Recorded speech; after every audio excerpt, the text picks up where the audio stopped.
As we speak right now, Coach, you guys are a couple of weeks away here from the start of the regular season. First, in just a general sense, tell me a little bit about how things have been the last week or so with the players back in town, training camp, and even a first exhibition game as we speak now under your belt. What's the excitement level like, and how anxious are your guys now to kind of get back into the swing of things in Prince Albert?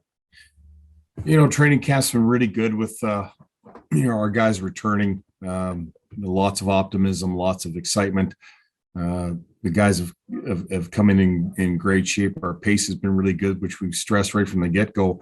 Progressing through training camp, the older guys, the returning guys have led the way, and even with our younger guys, our draft picks and whatnot, they've really shown themselves very well. The pace was very good, and progressing through the training camp, the green and white game, lots of excitement here in town. And then we got the opportunity to go up to Big River and play an exhibition game against the Blades, and we kind of combined things a little bit where we did a couple of days up there, a good team building, couple of days for us. Got away from the ice a little bit. We had a practice, but we also got to be able to go out on the lake there and experience the culture up there with ceremonial, exercises, and really had a great cultural experience up there. It was tremendous. And then with Saskatoon coming in, it was great of them to come up there and open up the new Jim Nielsen arena up there, and lots of excitement and a lot of thank yous from the local people there about us coming up, us and Saskatoon. And after the game, then both teams kind of joined into a ceremonial cultural experience there, and both teams were outstanding. They asked us to come out into the middle of the ceremony and dance around a little bit, which was a great experience for all of us. And both teams were great about participating and stuff. Nobody was too shy about everything, but that was just them really opening up their arms and having us come in. But the game was really good. We both younger lineups on both sides, but the kids worked extremely hard, and I know that Big River was very thankful for us, and we were very thankful for them for having us as well. Yeah, you know what? Just kind of seeing it from afar, it looked like a really cool experience, and so caught some of the game, caught some of the third period there when you guys kind of pulled away there on the ice in the third as well. But when you look at your group as a whole, Jeff, I just want to kind of get your thoughts. I mean, kind of what areas really excite you about the players that are in the fold here, and kind of the group that you're going to get to work with now as head coach of the Raiders? You take a look at our back end, our defensive core, a lot of guys returning, leading the way with Nolan Allen and Landon Kozier, Trevor Thurston, Terrell Goldsmith, Tatum Gislason, in as well, Eric Johnson back for us. A couple of the younger players, and Justice Christensen have shown very well here, and Trey Fouquet, who we're familiar with. He was with us last year, very familiar with him. And a couple of the younger players as well. But the back end to me is going to be the strength of our team. We've got a good group back there, great leadership, mobility, moving pucks very well. Up front, we've got Evan Herman and Sloan Stanek back with us, along with Carson Latimer, who are going to lead the way for us. And we're really excited about our first round pick, and Cole Pearden. Ryder Ritchie has been exciting every time he's gone out onto the ice. Lots of good things happening, lots of excitement with our younger group, with the skill set that they're bringing. And you've got a goaltender in Tikon Chek as well, who's in his second year now in North America. And, maybe for lack of a better term, flew under the radar a little bit last year with your group, and was strong, especially down the stretch, in my opinion. But, he's a guy that potentially you'd have to think you guys could lean on as someone to provide even more of a backbone back there, along with the defense core you have. Yeah, exactly. Tikon is, got his feet wet last year and took over the number one goaltending position, and he's come back and kind of the same. He's been great in inter squads and in practices and whatnot. He's a real competitor. We're expecting a lot out of him, and Max Hildebrand coming back as well. We've got two goaltenders that have seen time in the league.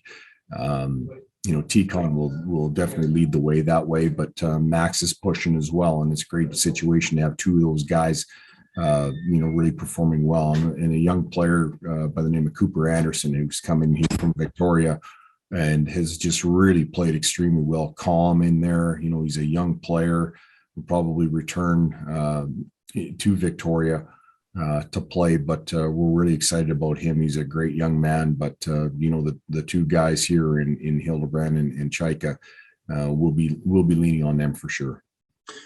You touched on your first round picks from the 2021 draft a moment ago in Puritan and Ryder Ritchie. And I know we're speaking here on the Thursday, a couple of days after your opener, and Ryder scored a couple of goals on Tuesday in the preseason opener. But for those who might be watching this, listening to this, who are unfamiliar with what those two bring to the table, I mean, expand on their game a little bit and what you're hoping to see out of them over the course of the season. Well, Cole Pearden, he's a bigger player. Plays center ice, plays a great 200-foot game. He's got power to his game. He can obviously, he's got an offensive upside as well, but a real competitor, a real business type, mentality in playing, which is, exactly what we want, playing that 200-foot game. And he's got a little bit of physical play to him. Well, not a little, but he's got a lot physical play to him, which is great. He combines the power game along with a good skilled game. And then, you take a look at Ryder Ritchie, who's a little bit of a different player, where he's a very dynamic, speed, awareness, playmaking, but he can finish, and he's a good finisher with the puck, and, a real exciting player that way. Ryder's more of a puck control type of guy, but, very aware of where he is on the ice. His speed is excellent, and he's confident with the puck as well. Even like Cole, both of them like the puck. Both of them can distribute the puck very well. So, out of those two guys, they're bringing a lot of skill to our team. Lastly, for you, Jeff, let's talk about yourself, because obviously the big news over the summer behind the bench was that you were succeeding Mark Habscheid in Prince Albert and stepping back into a head coaching role, one that you've had in other markets in the Western Hockey League and beyond. But, tell me about how that transition is kind of manifesting itself for you, and how excited you are to kind of lead the staff and kind of step into that head coaching role once again. I've had lots of great training by a lot of the head coaches that I've coached with, and they've given me a lot of opportunity to, not only think independently, but also under their guidance. I mean, have a lot of say in different things, whether that's systems, players, whatnot. So very comfortable with it. Excited about it for sure. With Mark, moving on to Europe, to a new challenge, opened this up. And, I jumped at it right away. Obviously, I think there's continuity amongst the players. They know me, I know them. We're going to have a couple of new twists here and there to our game, and how do we approach things. Is not that what we did was wrong, but now you put your own little twists on things. So I think from the player standpoint that they're going to see a lot of similarities in what we do, with a little bit of a different twist here and there. So, I remember the first time I kind of went through this, it was kind of a holy cow situation that, you get elevated to a head coaching position in the Western Hockey League in Kelowna, and, working with Bruce Hamilton and Lauren Fry at the time, and Ryan Huska, Kim Dillabaugh, back then. A tremendous learning experience for sure, and had quite a bit of success, which was great, which elevated you to go on a pro for a few years, and then returning to the Western Hockey League, kind of getting back into the teaching mode of it, and in helping these kids over the last 8 or 9 years has been really good. You go into Red Deer and work with Brent Sutter. There's really a unbelievable opportunity, an unbelievable place to coach, and we got the opportunity to go to a Memorial Cup there as well. and then coming here to Prince Albert, right off the hop in the 19 team that, we had great success under Mark, and, learning the players again and whatnot, and then having some success there, and getting the opportunity to put your stamp on it. It's a real honor to do this, but it's more of a focused round this time, rather than a holy cow. I think I can do it. Now it's a situation where you can do it. You've gone through many different situations and in many different roles, but you don't get into these roles and you feel comfortable in these roles unless you've had the opportunity in the past. And I've had the opportunity to work with a lot of guys that have had a lot of trust in me over the years. So I really appreciate that, and prepares you extremely well for now what is the head coaching position.